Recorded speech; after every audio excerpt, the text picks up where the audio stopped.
আমি যখন আগাই তখন লক্ষ্যে না পৌঁছানো পর্যন্ত থামি না। সামনে পাহাড় পড়লে ডিঙিয়ে যাই, আগুন পড়লে মারিয়ে যাই, সাগর পড়লে সাঁতরে যাই। হে, দিস ইজ রঞ্জন। কি অবস্থা সবার? রিভিউ বাই চ্যানেলে আপনাদের স্বাগতম। অন্তরাত্মা মুভির ট্রেলার ড্রপ করা হয়েছে। তো এর ট্রেলার ব্রেকডাউনের আগে আসা যাক এর প্রমোশন নিয়ে। ভোরবেলায় এর একটি টিজার ড্রপ করা হয়, তার ঠিক 5-6 ঘন্টা পরে এর ট্রেলার ড্রপ করা হয় এবং অলরেডি এর গানও ড্রপ করা হয়েছে। আসলে এর মেকাররা কি চাইছে সেটা বুঝে উঠতে পারতেছিলাম না। একদিনে এত কিছু দেওয়ার তো কোনো মানে নেই। এখনও ঈদের অনেক দিন বাকি আছে।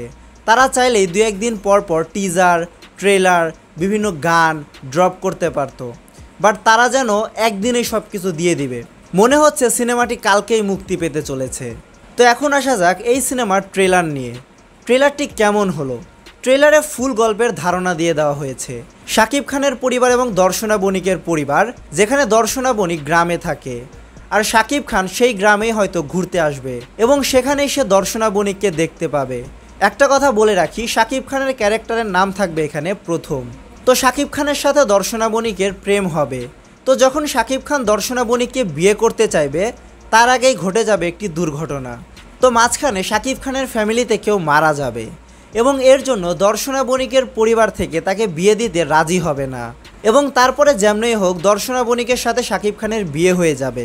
তারপরে আসবে এই সিনেমার তৃতীয় চরিত্র, অর্থাৎ এই সিনেমায় ধোঁকাও থাকতে যাচ্ছে। তো এই 3 জনের কাহিনী নিয়েই হয়তো এই সিনেমাটা হতে যাচ্ছে। সিনেমার ট্রেলার কাটিং তেমন একটা ভালো ছিল না। যদি বরবাদের সাথে এই সিনেমা রিলিজ করা না হতো তাহলে হয়তো এই সিনেমা অনেক টাকা আয় করতে পারতো। এখন আসলে বর্তমানে বরবাদের সাথে সেই 4 বছর আগের অন্তরাত্মা টিকতে পারবে কিনা সেটা নিয়ে সন্দেহ রয়েছে। তো আপনাদের মতামত কি কমেন্টে জানাতে পারেন। রিভিউ বাইয়ের সম্পূর্ণ ভিডিওটি দেখার জন্য ধন্যবাদ।